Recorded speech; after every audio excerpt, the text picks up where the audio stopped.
Thank you. So I think that in a message or somewhere I'd mentioned that we know that all conditioned dharmas are impermanent, anicca, unsatisfactory, dukkha, and not self, anatta, not in anyone's control at all. And we also read that all conditioned dharmas are actually foul. We think of some dharmas as being beautiful and wonderful and good, but in the deepest sense, whatever arises and falls away isn't beautiful, it's foul. And we also read in the text that all conditioned realities, I'm actually quoting here, appear as a huge mass of danger, destitute of satisfaction or substance, like a tumor, a disease, a dart, a calamity, and an affliction. So we're not used to thinking of conditioned dharmas as being dangerous and like a disease or a tumor or a dart. So we have to consider more about the meaning, that which is impermanent and unsatisfactory and isn't any refuge or shelter because it breaks up, it falls away instantly. How can it be a haven of any kind at all? Even the wholesome realities, even moments of kindness or awareness or understanding, as we know, the best of all conditioned realities, but still they're not a haven because they fall away. And this is why they are said to be dangerous, because they arise and they fall away, but they're the objects of clinging. We cling on to that which is broken up, like a beautiful Chinese vase that's broken up, but they're still clinging to the broken pieces, to the vase that has gone. So what is conditioned is the object of clinging.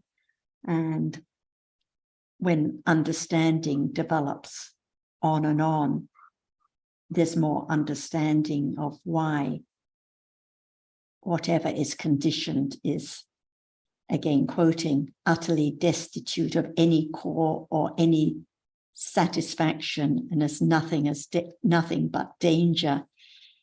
And so understanding that this is the nature of whatever is conditioned, life after life, gradually there is the letting go of the clinging, the turning away from what is conditioned, the seeing the harm, the danger of life after life, of conditioned realities which are clung to and bring so much grief again and again. So that's just a brief summary, and I'm sure Ajahn will have more to add. Anything you would like to comment on or particularly ask before Ajahn says more, Greg? No, thank you very much for that. Yeah, just reading it, hearing it, hearing that word in different places, thinking about it, it struck me like it was kind of a warning almost. And I suppose that warning is not about trying to make something happen, but to pay attention to right now, right? I mean, that seems to be, the only thing that can really be contacted in a sense. So, and I could just add briefly before Ajahn speaks that in the suttas there's a list of I think it's 11 epithets or descriptions or of dhammas, and the commentary explains that these 11 are really an elaboration on one or other of the 3 characteristics. So each of the 11 refers to one of, and then there's a further list found in the Patisampanimagga of 40 different epithets or descriptions. And this list of 40 likewise is or each of these falls under one or other of the three characteristics. So, for example, under the anicca characteristic, we have, in addition to impermanent, the descriptions of disintegrating, perishable, unenduring, subject to change, etc. And the description of dhammas as a danger is one of the descriptions that falls under the dukkha, or unsatisfactory characteristic. Others there are, in addition to painful, as a disease, as a dart, as a calamity, as an affliction, as a menace, as no protection, as no refuge, and then as danger. So these are all different aspects of the characteristic of dukkha. And it's not necessarily possible that they can be fully appreciated, even at a conceptual level, until understanding develops. Of course, the more it develops, then the more these different aspects of the three characteristics come to be known.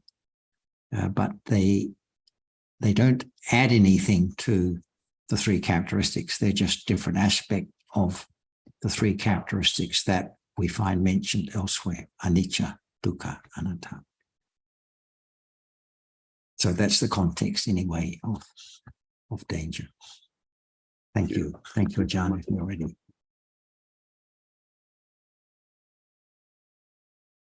No matter how much we heard about the truth of what is there now, but it has to be right understanding, gradually develop to understand what we are talking about is just one reality at a time now.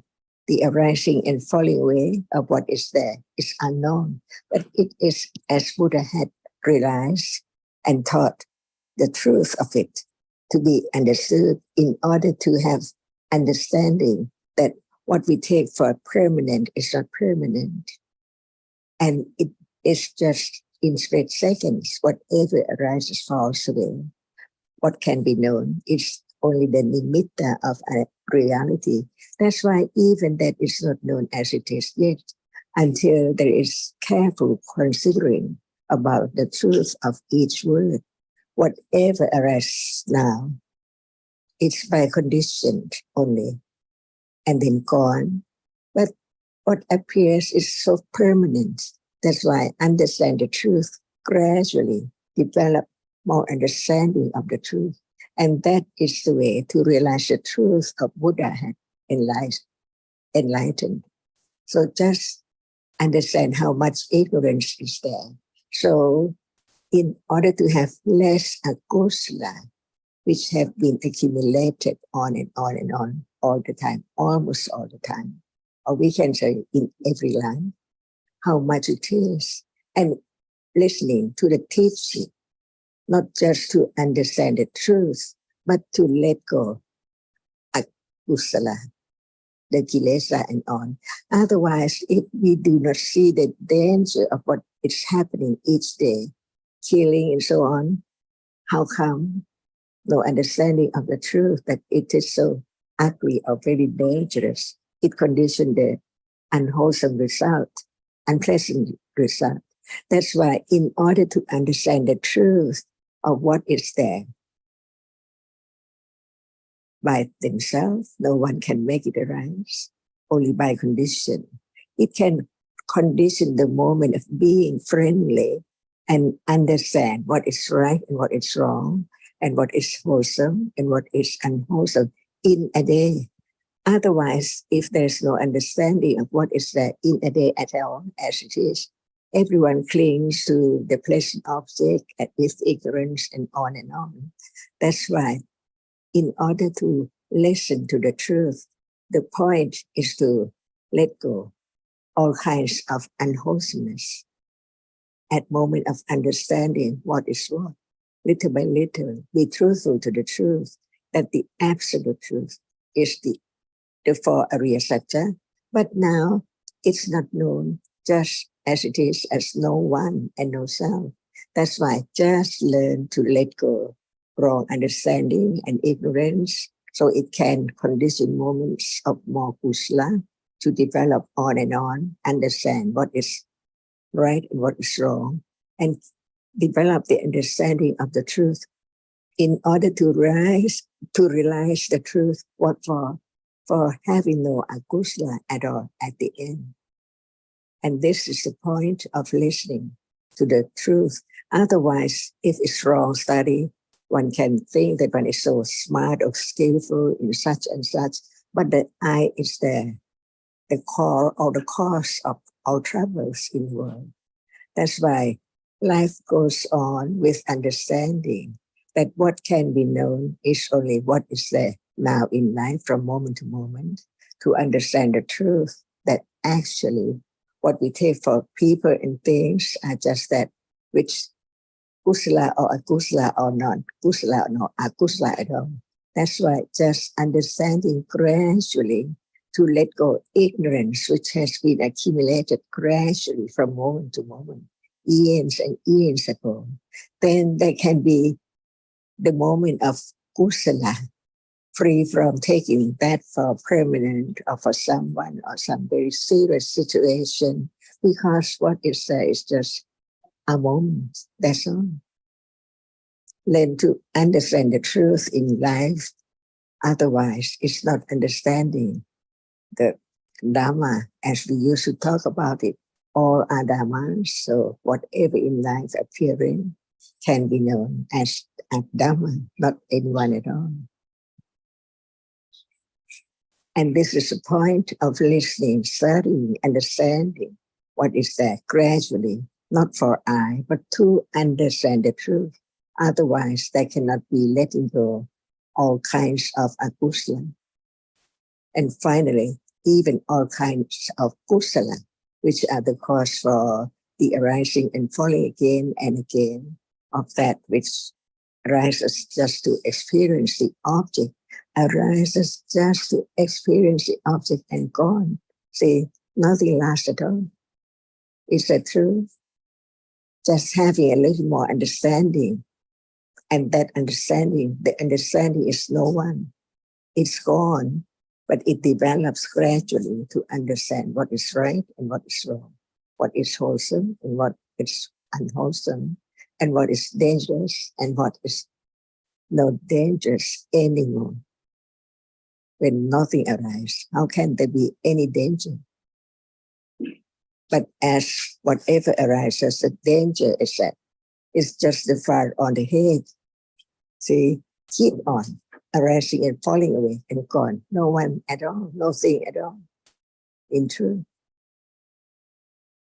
What about the fire on the head? Does anyone like to have it on and on? Or see the danger of that which the arising and falling away non-stop? What for? And it's not just thinking, it's moment of realizing what is taken for I or things and the world is the moment of that which arises and falls away clearly, to let go the idea of I permanently, never arise again. And that's the beginning of understanding the danger of all kinds of whatever arises on and on and on until moment of arahata, no more life, no condition for whatever arises. Because the understanding is so great that it can understand the fire on the head or the arising and falling away of this moment. The idea of self cannot be there at all. One is saved from akusala gradually, naturally to the end. No more. Not at all. Never to arise again. It's so far away comparing to what can be known now. It's not known yet. But the understanding keeps on developing gradually, wisely to understand the truth that is there but it's not happened yet. It does not happen yet. It does not arise at that degree yet. But without condition, it cannot arise at all. But when there is a little more understanding, who knows? It let go each moment of understanding the ignorance and attachment and the idea of self and about whatever is said. That's why we learn to understand what is there in life. Or Dhammas is there, this moment. No matter it's moment of seeing, hearing, smelling, tasting, touching, thinking, gone each moment.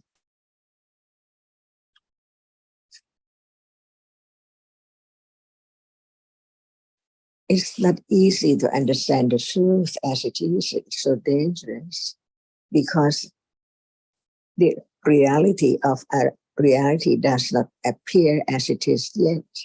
That's why we learn to understand it little by little, so it can get closer and closer to understand the truth until the truth of a reality appears to be known clearly, different from moment when there's no understanding of what is there at all. So right understanding is so truthful. How much understanding of what is there, of what level, intellectually, and the moment when it's directly understand, little by little, the difference between different degrees of understanding appears by conditions.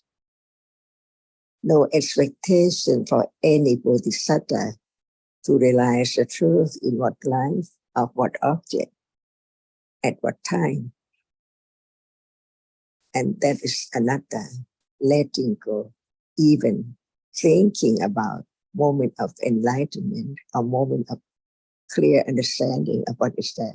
All depends on conditions. That's why each moment of understanding the truth is letting go, not the meditation center or doing anything, no understanding what is there now or any moment in life. So how can that be less ignorance and attachment and all other accusation? It has to be like this, by its own way.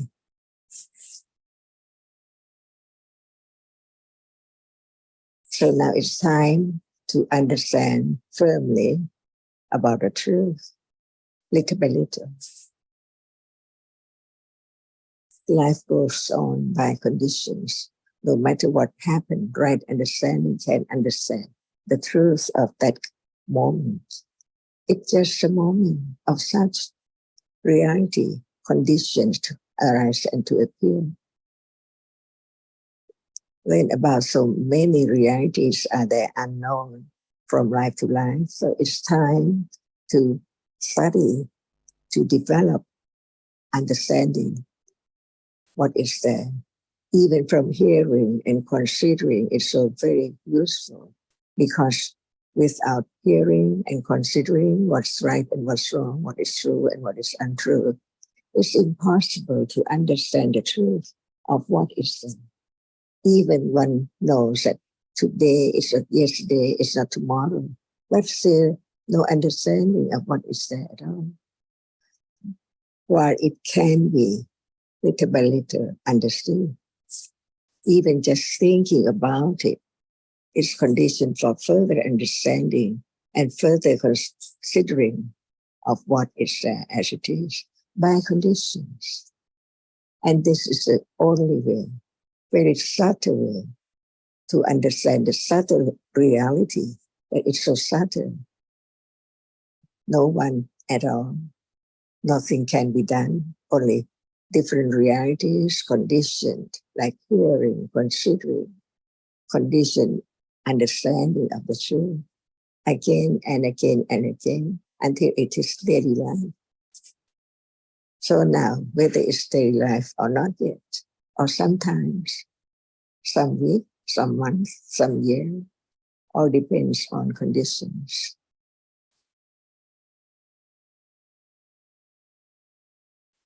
So there can be a little more understanding of what is there.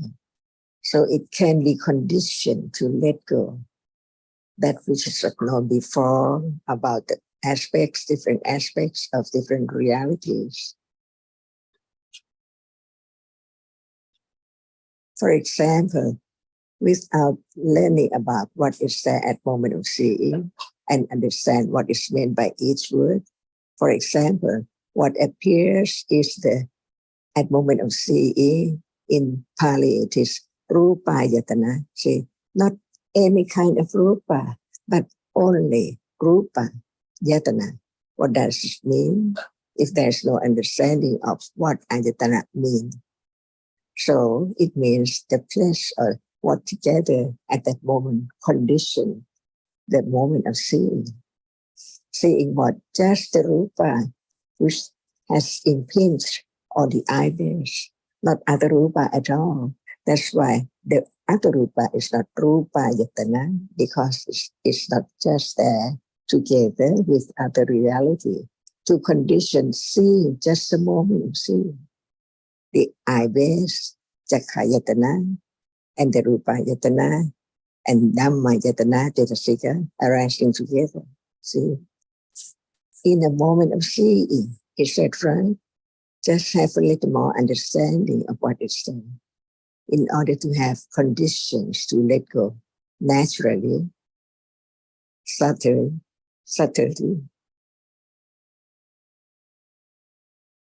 as it is unknown, but it can be known from hearing and considering. Again, understanding it at moment of hearing it, little by little, to be conditioned to think about it, to read more about it, to consider a little more about it, until it's so natural in daily life, even so very few moments, but it can develop on and on. From life to life, not just only this life. That's why it's Parami, patient Parami. Because how can there be the eradication of all akusala karma accumulated life to life, years and years ago? It's impossible just to hear or just to do. That's not the way at all.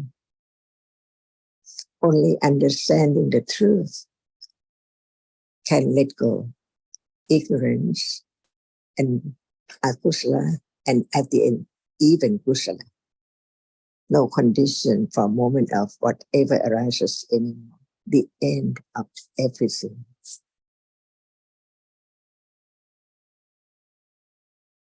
The danger of the fire on the head, whatever arises, taken for I am arising and falling away. So the very sharp panya understand that it cannot be taken for self or thing at all. Just when reality arises and falls away. Clearly, no other thing at all. Just one at a time by Banjati, by Nimitta.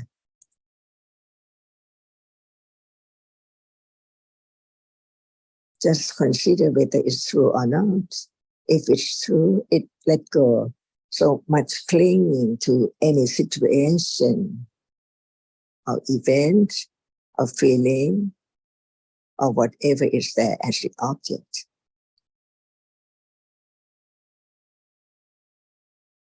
Can there be a moment of being aware of the hardness when it's there, no matter what, eating, doing something, cooking, painting, talking, it's there. What we have talked about is in daily life, from moment to moment.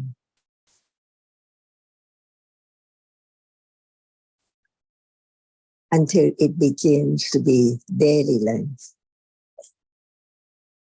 by conditions. Saying now, just like moment when we don't talk about seeing, what about the understanding of seeing?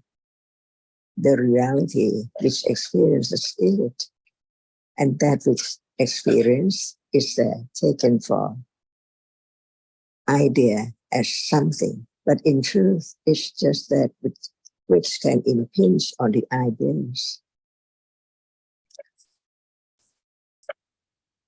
The understanding of what is there in a moment is the truth that is taught by the Buddha.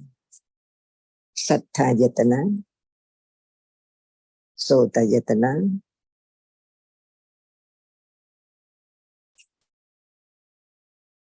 Dhamma yatana, and mana yatana. See, just what is there,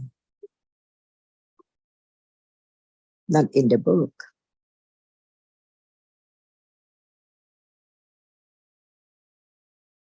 But each word of the teaching point to what is there now.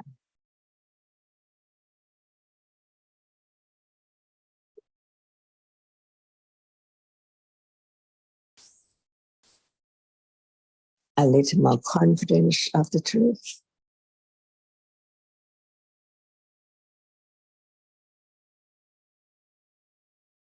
Quite a long way to let go all kinds of akusala. Otherwise, it's there more and more and more and more.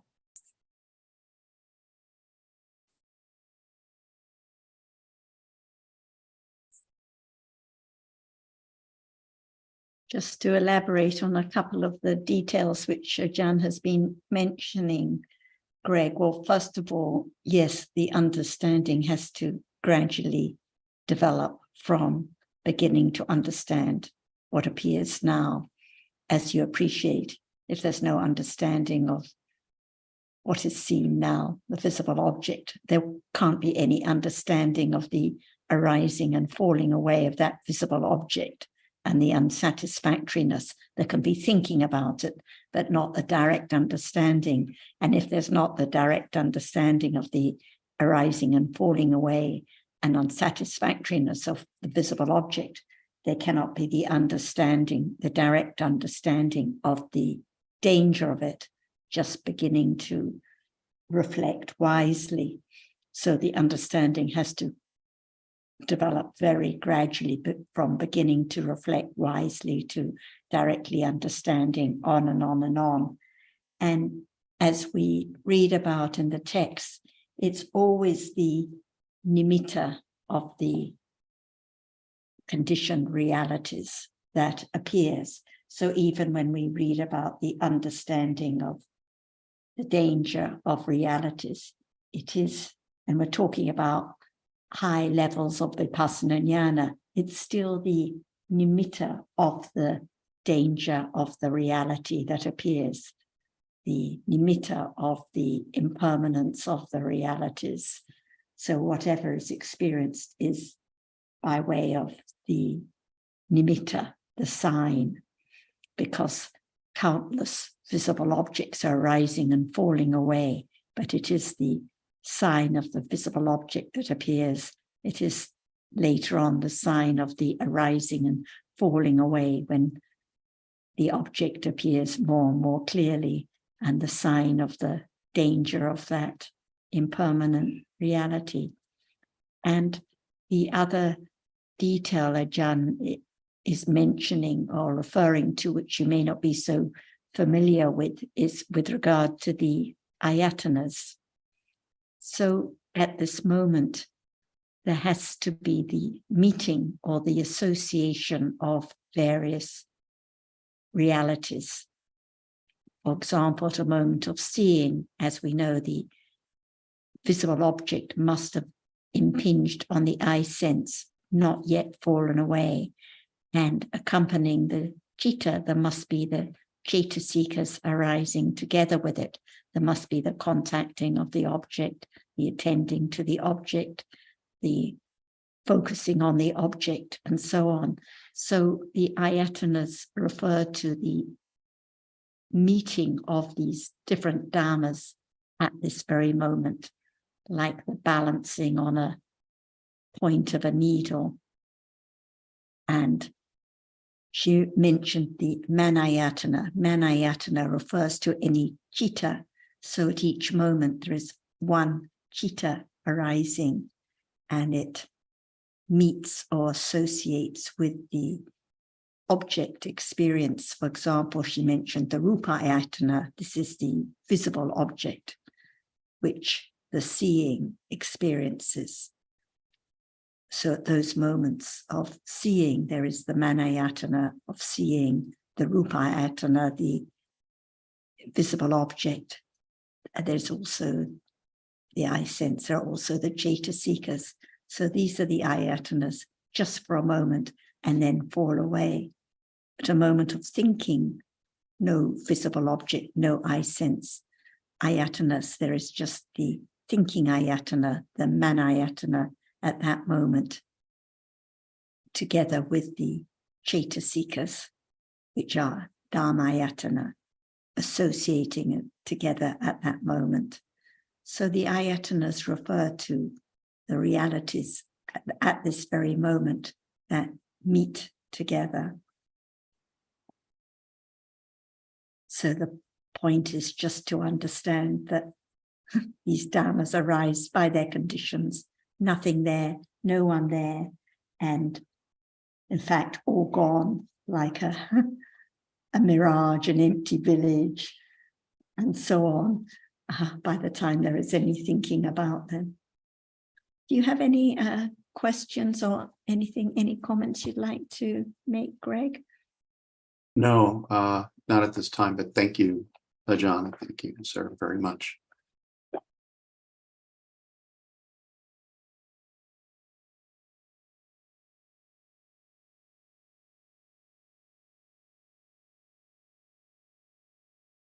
Tom, anything you would like to bring up today before you get too sleepy or need to retire? Anything you're reading at the moment? Any controversial book you're reading you'd like to discuss? Not tonight, thanks.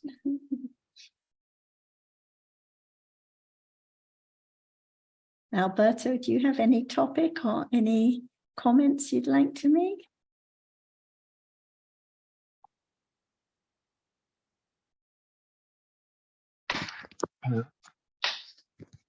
I don't have any tool at the moment, but I was writing something, but I can't find it right now.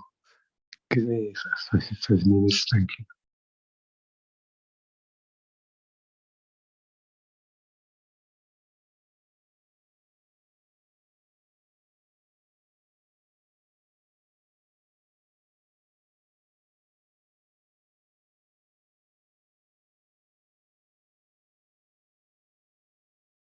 I think it's an important point to discuss the understanding of the danger, the fearfulness of conditioned realities, because often people read about these areas and with complete misunderstanding. They think that when they're afraid or they're fearful, that this is an understanding of fearfulness of realities. But of course, it's a complete opposite. So also it's easy to read and think, oh yes, there is some understanding of the danger of fearfulness, but we're talking about very highly developed understanding. And at the moments of understanding the danger or the fearfulness of realities, no aversion, no akusala, those moments, no unpleasant feeling at all. So actually it's inspiring and a relief and a pleasant feeling to appreciate on and on more and more deeply the nature of what is conditioned, not worth clinging to at all, no matter what the reality is.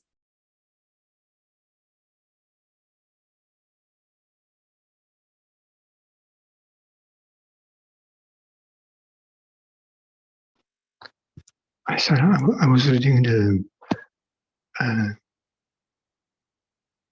notes about the object of thinking mainly. When thinking about all sorts of things and not being able to think about the reality which is appearing now, and being carried away by other objects, and I was listening to Ajahn and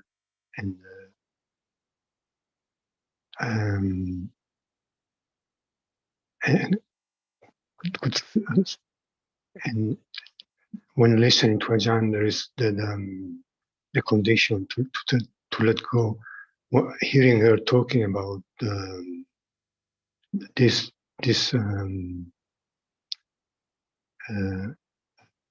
thinking about the object, which is not the right object for sati to be aware of. It helps to let go of the object and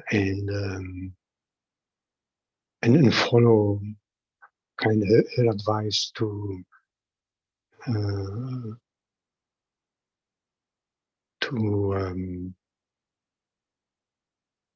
follow the reality, but it's just for a very brief moment before the accumulation of ignorance and wrong understanding takes over, even while listening to the words which point out to a different object. So it's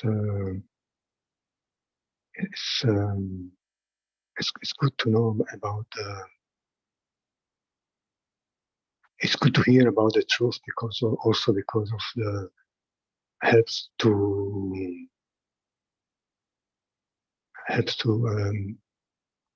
actually see it as it is, than as we think about it when thinking about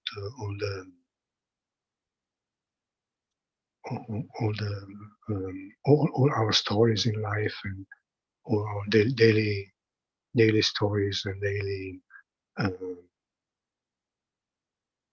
situations.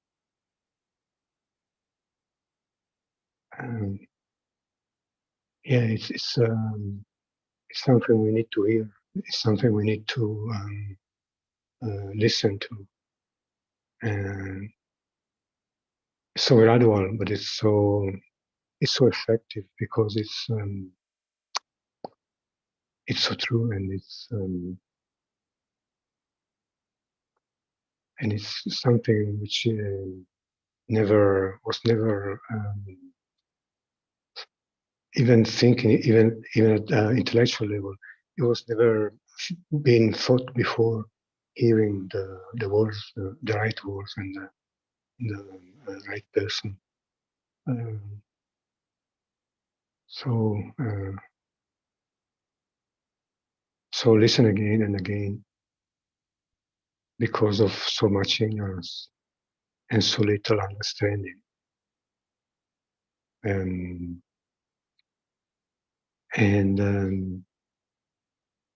Yeah.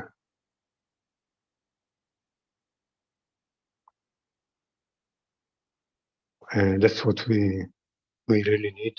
We're so lucky to have the opportunity to actually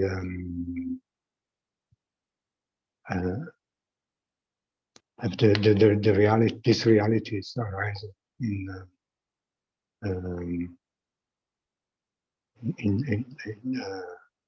like now, exactly like now.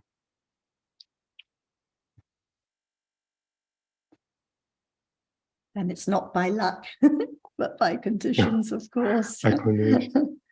And the main point is that no one can do anything. No one can stop thinking about nonsense as usual most of the day. No one can make right understanding arise and experience the right object, but the considering, reflecting, the understanding accumulates and arises unexpectedly. So one may be in the middle of, like this morning for us after a unusually a special swim, talking about the swim and the conditions, but in the middle there can be reflecting moments of understanding of realities. And conversely, one may be talking about dhammas, but countless moments of thinking about various stories and other topics. So all by conditions, nothing to be done, no one that can do anything, but appreciating what is right, what is helpful, what is useful, and the value of understanding is very special, very important.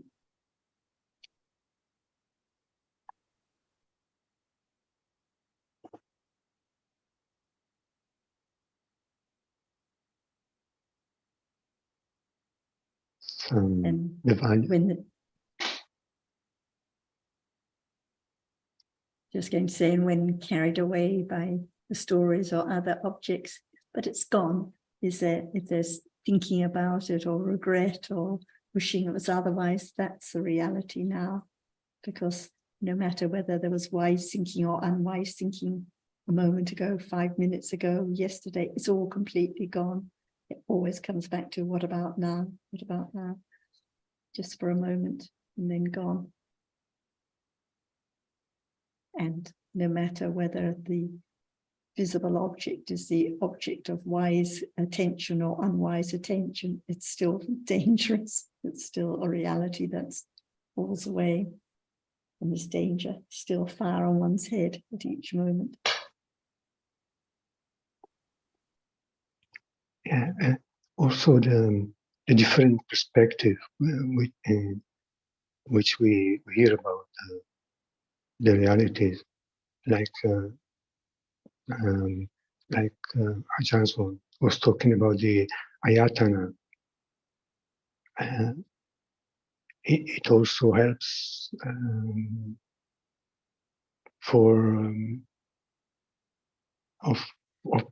to better appreciate the subtleties of the realities, and to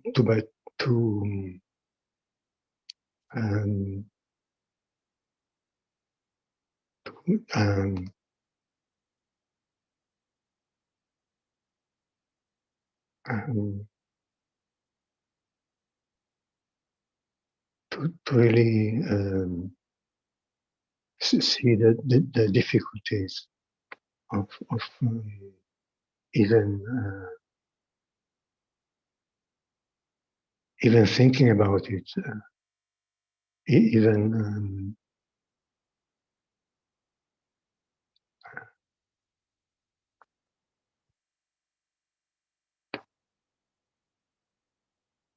being able to consider it in a way that it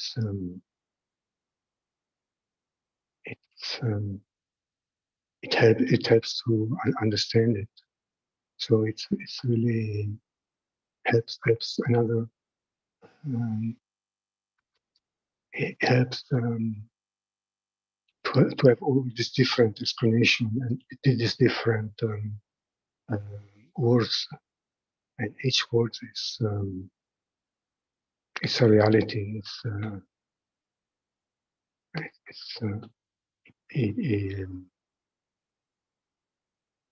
It's a reality that is there. It's like Rupayatana. So, just the Rupa, not cannot be anything more than the Rupa. As when even when speaking or when listening or when looking at the screen.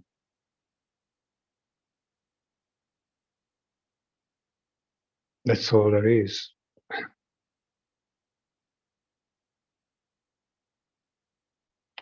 Even now, it's no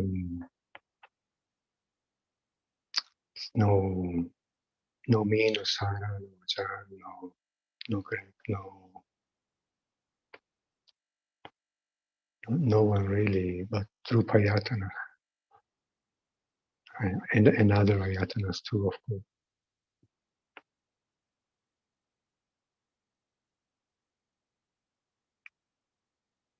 So precious to hear these words, and being able to consider it and getting acquainted to the meaning, even intellectually. Yes. Never before, never before hearing, never before in this life for sure. And like you say, like we say, each word has to be considered so carefully, like ayatana. I have never seen a correct definition or explanation in any Buddhist dictionary of any kind, even big encyclopedia produced in Sri Lanka or any, because there's always misunderstanding. It's always treated like Dhamma Ramana, for example, instead of appreciating what is the meaning of Manayatana and Dhammayatana. So each word has to be considered carefully, and it's just about the reality now that arises and falls away, not about the ideas, the concepts, the dreams, but about the actual realities here and now to be known and to understand how they are conditioned. No one involved at all.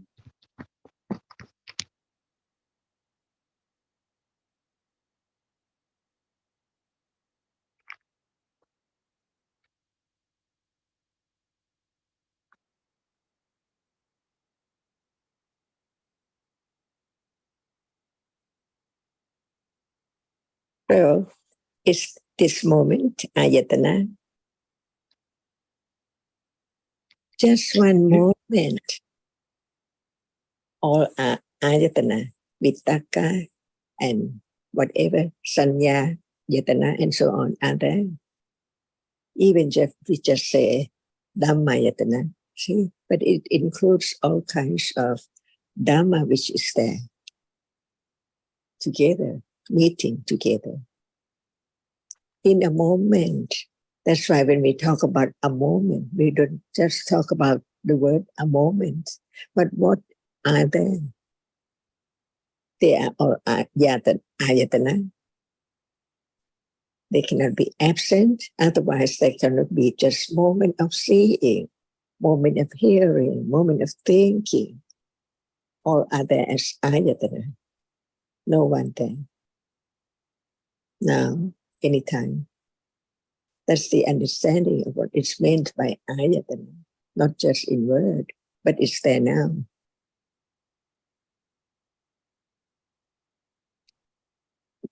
Every moment in life. Nothing can arise alone.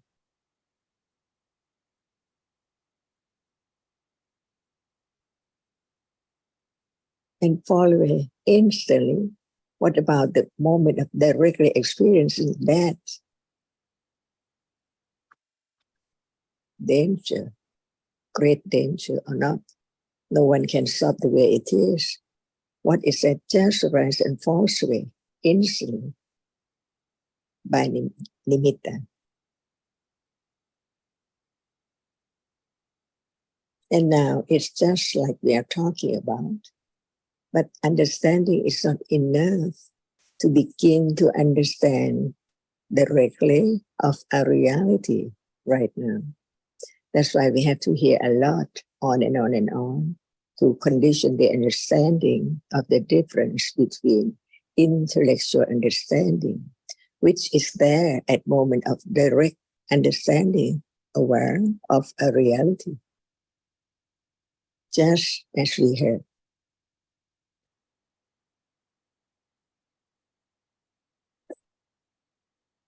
For example, right now, hardness is there. See, only hardness.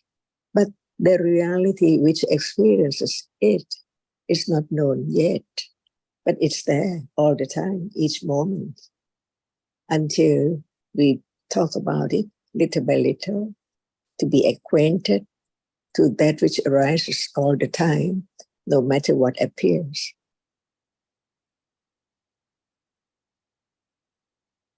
And understand what it's meant by the reality which arises to experience the object clearly, only that function.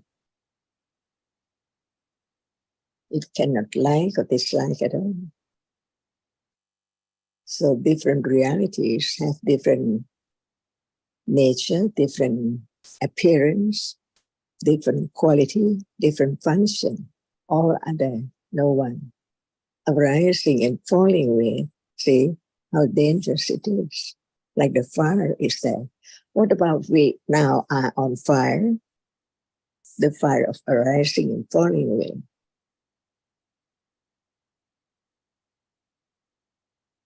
Because what is the most dangerous for what we take for I, not being on fire, is so dangerous. What is taken for I is now arising and falling away, never arise again.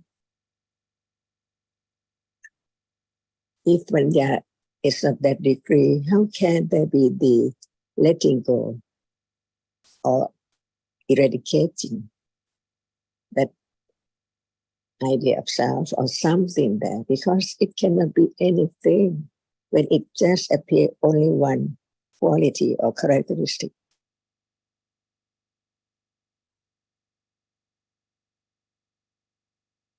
And there can be more understanding little by little by way of tattoo, by way of whatever Buddha taught, to have understanding of the truth of what is there now, all conditions for whatever arises.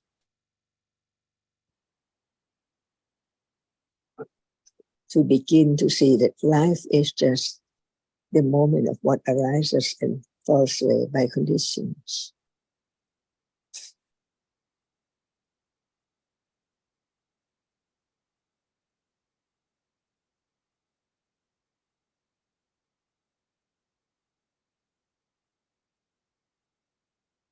Is there any word in the Tipitaka that we can talk about it a little more?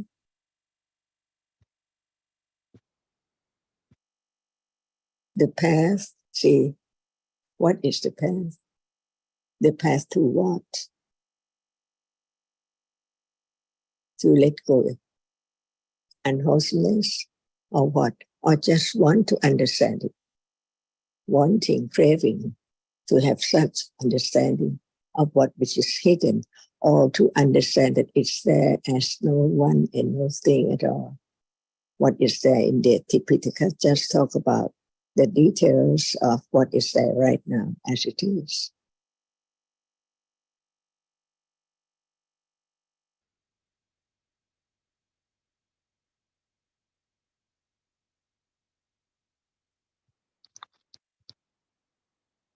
There must be the ignorance that that takes the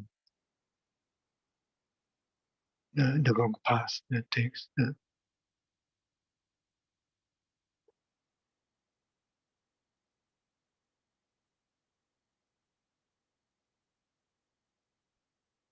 And the wrong path arises with attachments and ignorance.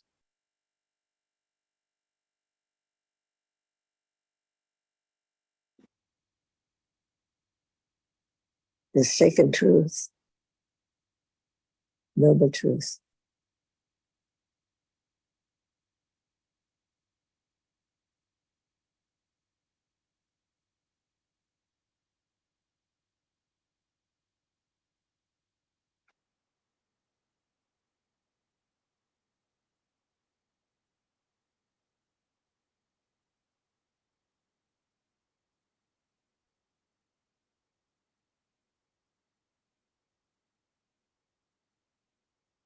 So when we talk about seeing, it's a moment of beginning to think about or to be conditioned to understand the truth of that reality, which is the experiences, whatever appears as the object, which is always forgotten, but it's there all the time.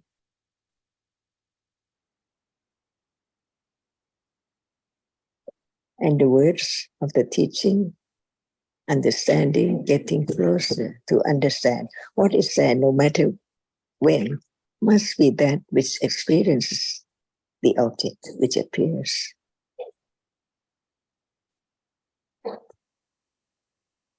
And how long will it take to be acquainted, to be familiar with that characteristic whenever it's there?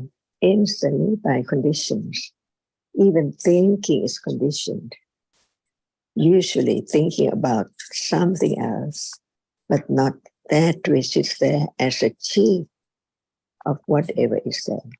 Experience, the chief of the world goes on by that which experiences what is there, which one takes for the world of people and things.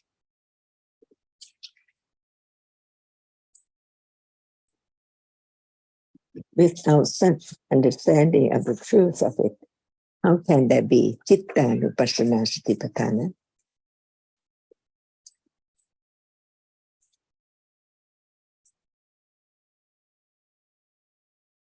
That's why we talk about the truth, to understand the path leading to directly aware and understand the truth of it. Because it's so true with confidence that it is there now. At this moment of seeing, it's there, sees, it sees. That reality is conditioned not to experience other object, but arises to experience that which impinges on the eyes now.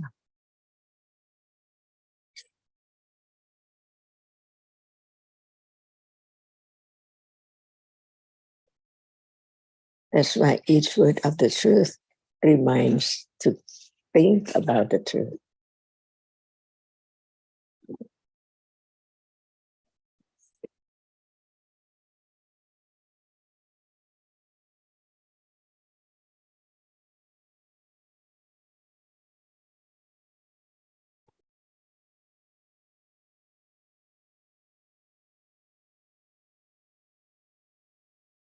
So what is true now? See, no one can control. Unknown, no thought about it. Even is there. What is it? Until time comes without the word heard, there can be condition for that moment to arise, to understand directly of the truth of what is there, even hardness, or that which is seen or heard, smell or taste, or whatever is there. It's there to be known when there is the understanding about it. But it's there to be object of attachment because of ignorance, like usual, when there's no understanding enough to understand that very moment by conditions, by the developed understanding.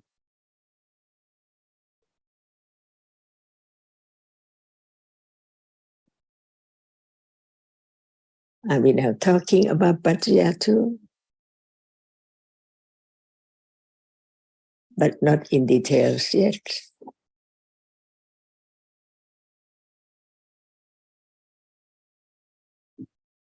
So we learn to understand that without word about it.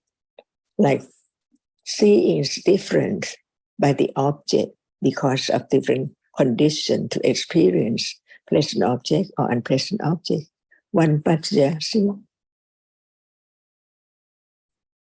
Without Dhamma at all, to see, to hear, just that. Just experience it. No hetu with it. because it's conditioned by karma, which is ready to condition such moment only to arise, to experience that object.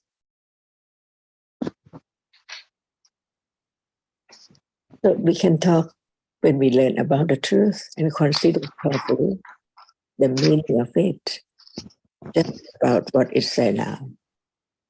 A little more, a little more.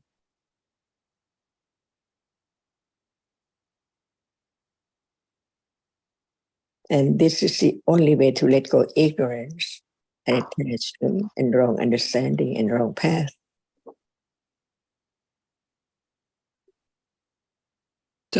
ท่านอาจารย์ครับ just then you mentioned reality with no hetu arising with it. I don't know if I misunderstood you, but is that what you said? Seeing is a hetu with it, arising with it. Oh, I see. So I would have thought that, so you're saying it's latent at that moment, but it's actually not. Okay, I've got you now. Totally understand. Totally. Now that's clear to me. Thank you very much. Without the teachings, how can there be the understanding of the difference between seeing and thinking? With hetu or with hetu, which is kusala or kiriya, see? Even hetu must have different from moment to moment conditions. There are 18 ahetuka citas. So the seeing, hearing, smelling, tasting, touching, those are 10 of the 18 ahetuka citas. Thanks for that, Sarah. I got it. Yeah. I just when I heard that, I thought, oh, there's always got to be Lobados and Mahura. Like, yeah, but then I realized, okay, hey, talk of chitas arising. And as you said, there are 10 of them, and then you've got the other 8. Starting with the Panchadwara Vajana, it's Yes, also ahetuka even before seeing, yes. That's right. Yeah, thank you.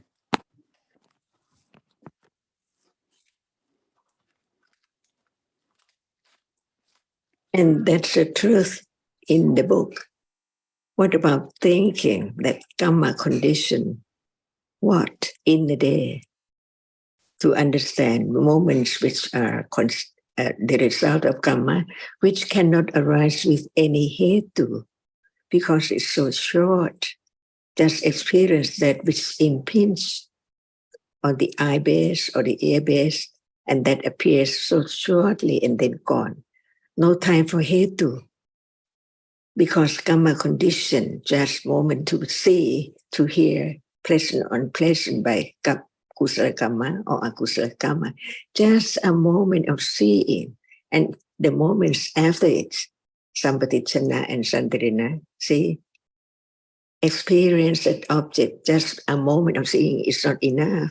So karma condition the next moment to receive the object, but it cannot see. It performs a function of receiving, experiencing it after seeing, because the object is still there, not fallen away yet.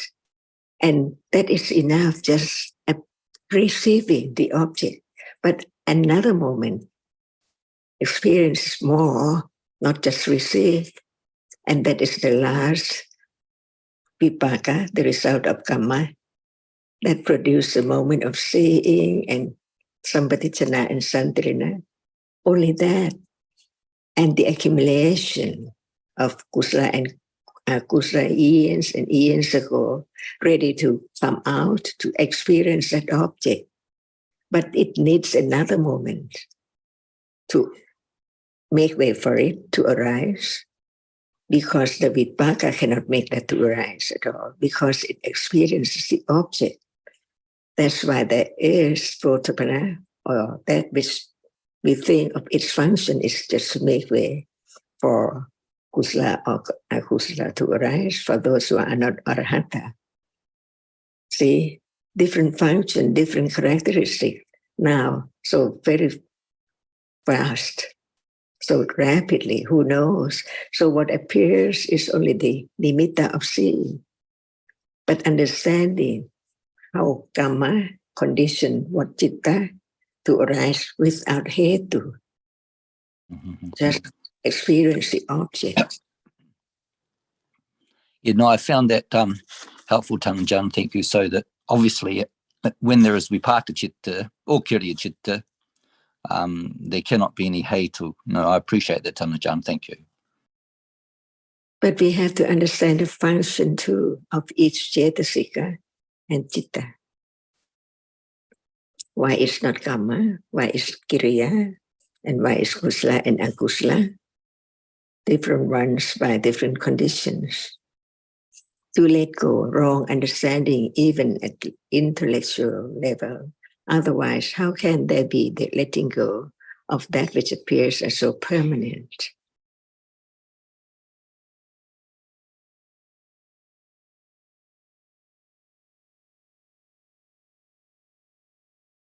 And when there is the understanding of the ahetuka, the citta without hetu, the other, the acitta, which arises with hetu, that is in life from moment to moment by conditions.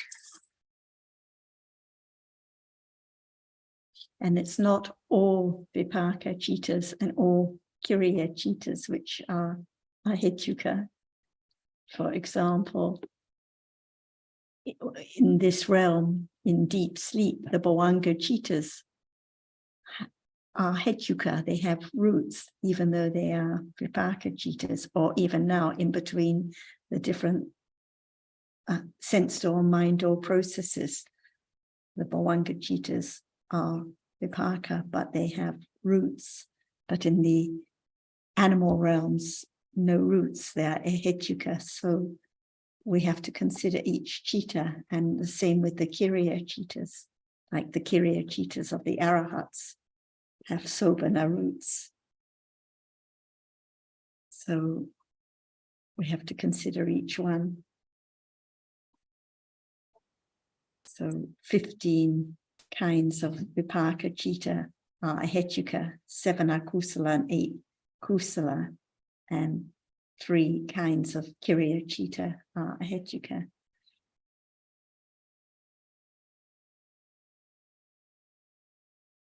So in addition to seeing, hearing, smelling, tasting, and touching, kusala and akusala vipaka, the 2 kinds of sampatichana, kusala and akusala vipaka are hetuka, and the 3 kinds of santirana citta, 2 kusala vipaka, 1 akusala vipaka, they are all ahetuka, but any other vipaka has roots.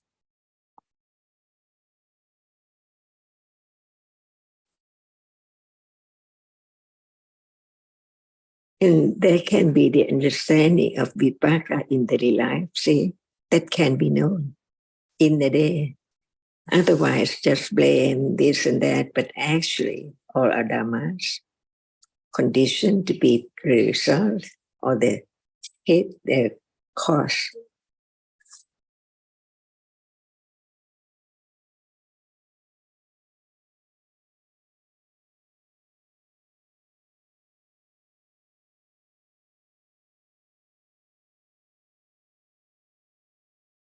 I think it is helpful so people think about the seeing or the hearing as being unwholesome or wholesome result, but actually no wholesome or unwholesome roots. It's just the vipaka citta, no matter it's the result of kusala or akusala, no roots at those moments, just experiencing the object. So all the trouble follows afterwards. People think their misfortune is because of the results of akusala karma, but actually the misfortune is the thinking, the akusala cittas that follow with the unwholesome hetus, roots.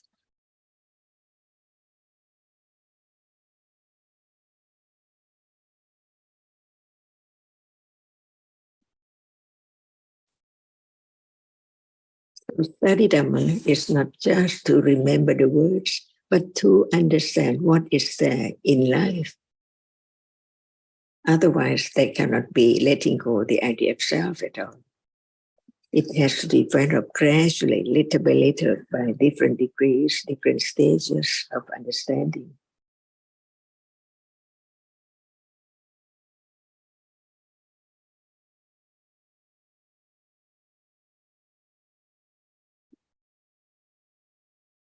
So now, what degree of understanding?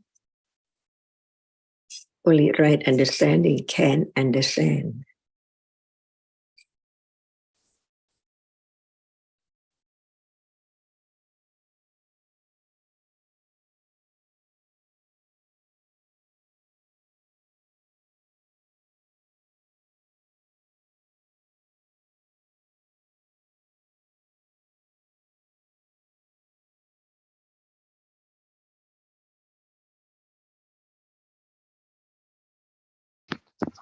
Ajahn, there can be confidence with the moment of intellectual understanding. There can also be confidence that the truth is the truth, even if it's not directly understood. But there is the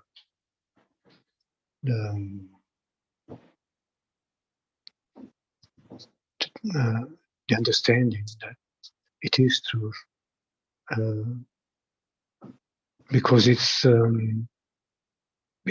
makes perfect sense, much more than any other explanation that which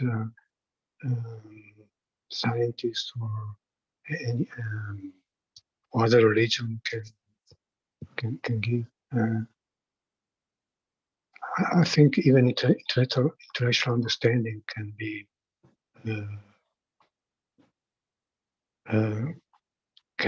there can be confidence of the reality of the reality now, even if it's not directly known. But of course, it's not enough. It's not enough to let go of all the accumulations of ignorance and wrong understanding. It's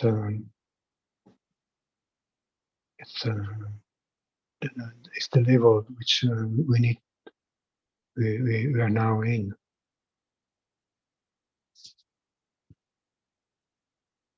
So just we need to listen more for the next level.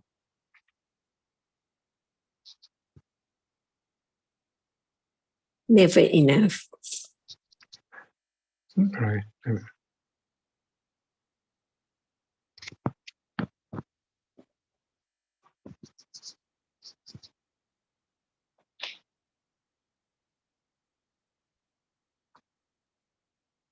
And they had to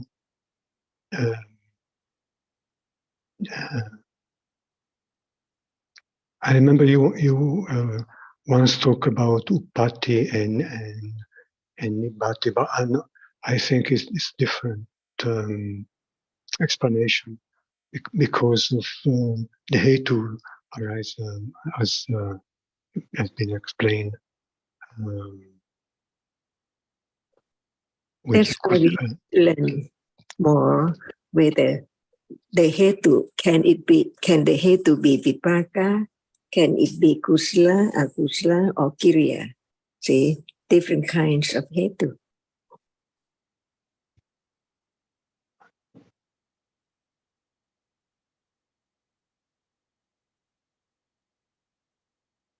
The kusala vipaka, see, kusala vipaka is the condition, the cause. So it conditioned the kusala vipaka. Because the cause is kusala with panya.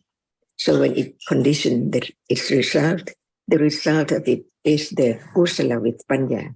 But we have to understand that the kusala does not condition only the kusala vipaka with panya. It can condition kusala with our hetu too. See?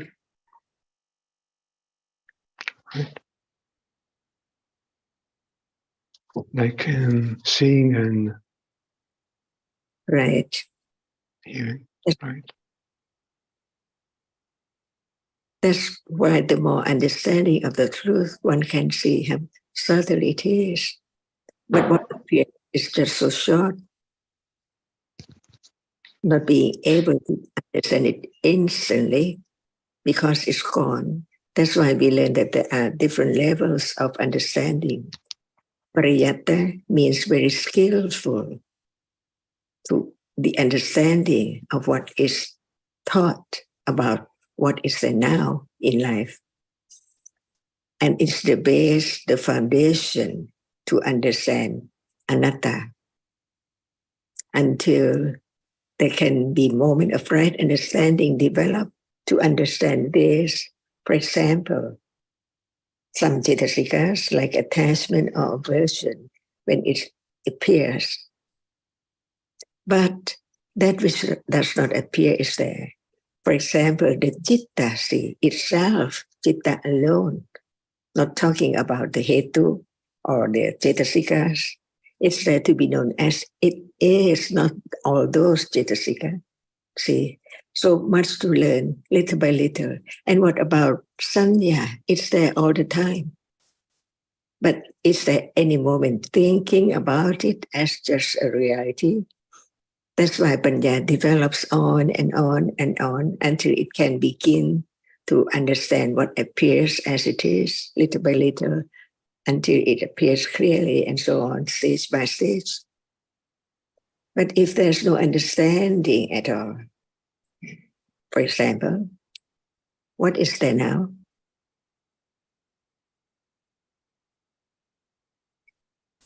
What's the answer?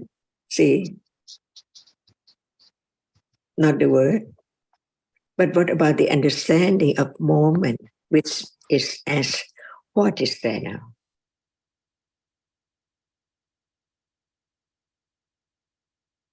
The remembrance of the words. What about there now? See, it can be just thinking, but not understanding the truth of that very moment. What is there now? Yeah, that's a different level of understanding. Panya must be very strong, very established. As you were saying, it must be arising until it becomes daily life. What about, we have heard there must be citta all the time, never absent. Even what is there now? See, no understanding or begin to understand that very moment. The moment of experiencing is there, but the object does not appear. Learn little by little to attend to the characteristic of what is taught, to understand what is there, not just thinking in word, but understanding that, to be acquainted with that reality, which even is there, the object is not known, no understanding of it at all. Then there is no time yet to begin to attend to that characteristic little by little.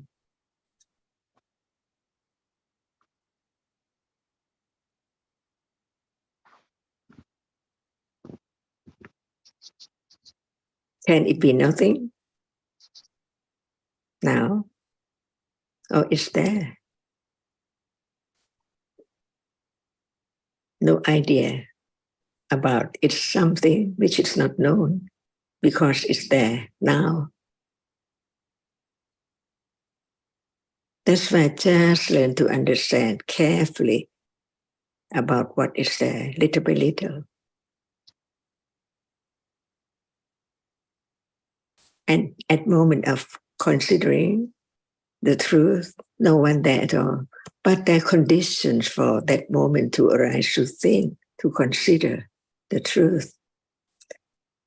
That's why ignorance is so great, so enormous. It covers up everything when there's no understanding of the truth.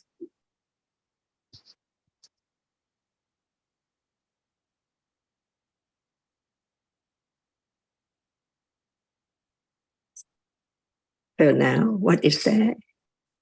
See, a little more understanding. Yes. Yes. Yes. When the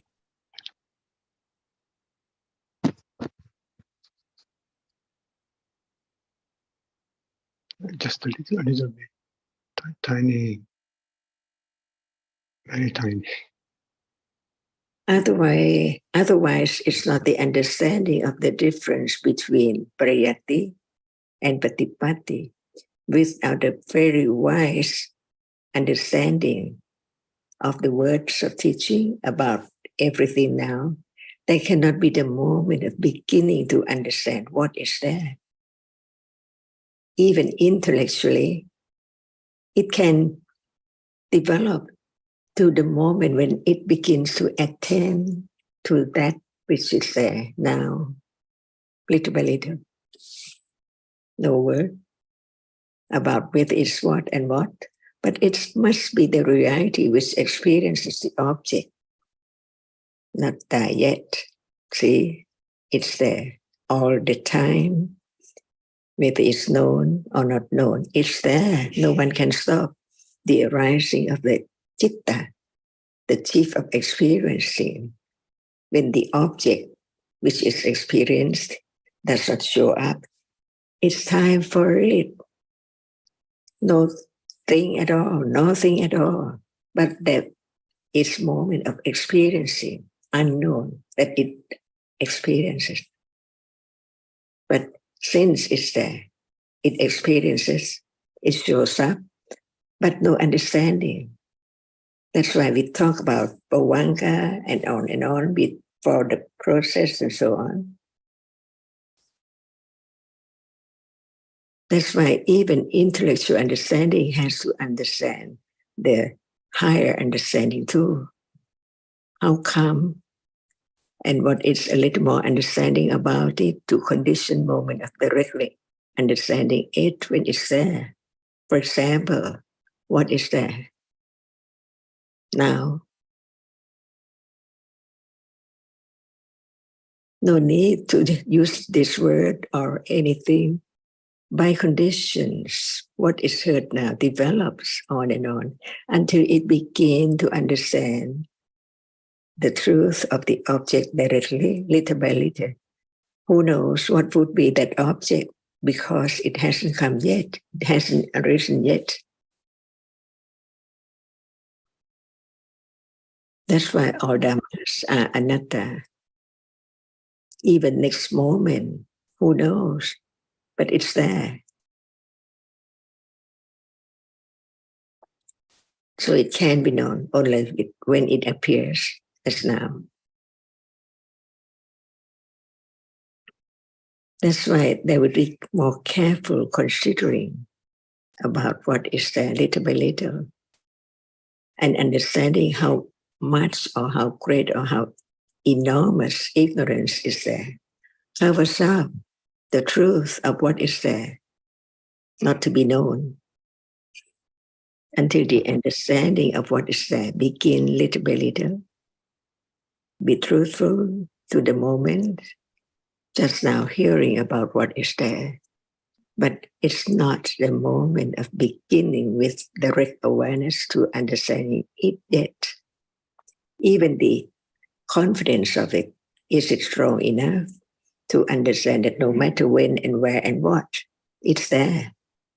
Arises by conditions to experience different objects by conditions. Anatta. All dhammas are anatta. The citta which sees perform the function of seeing only, and the other citta which is not the moment of seeing, only one moment, cannot see. So this is now sees is the function of a reality conditioned by Dhamma to experience that object, pleasant or pleasant by conditions. No hate with it, because karma condition is just to see and experience that which is seen.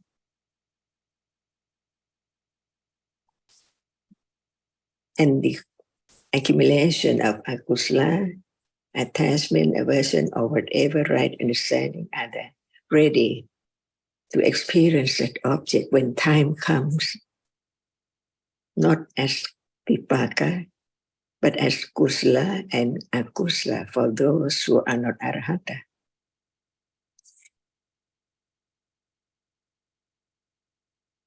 So it can be reminded what is there appearing can there be it can be the object of understanding by conditions only. And this is a subtle path leading to let go ignorance, which covers up everything, not appear as it is, little by little.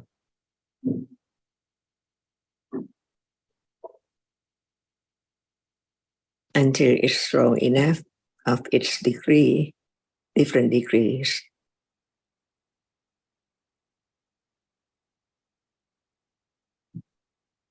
So each word of the teaching can be studied more careful to understand the depth of the subtlety of the truth of it. Even Passa, when it's Passayatana, see, at moment of experiencing an object.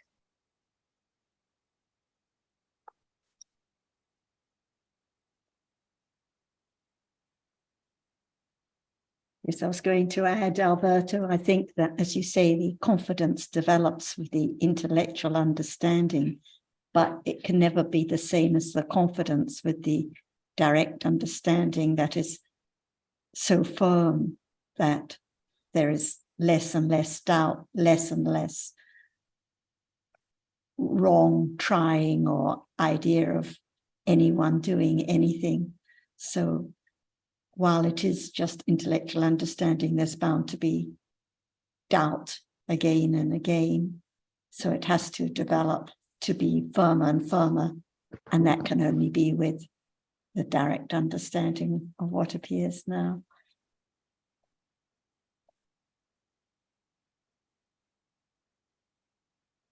Thank you very much, Ajahn, and everyone.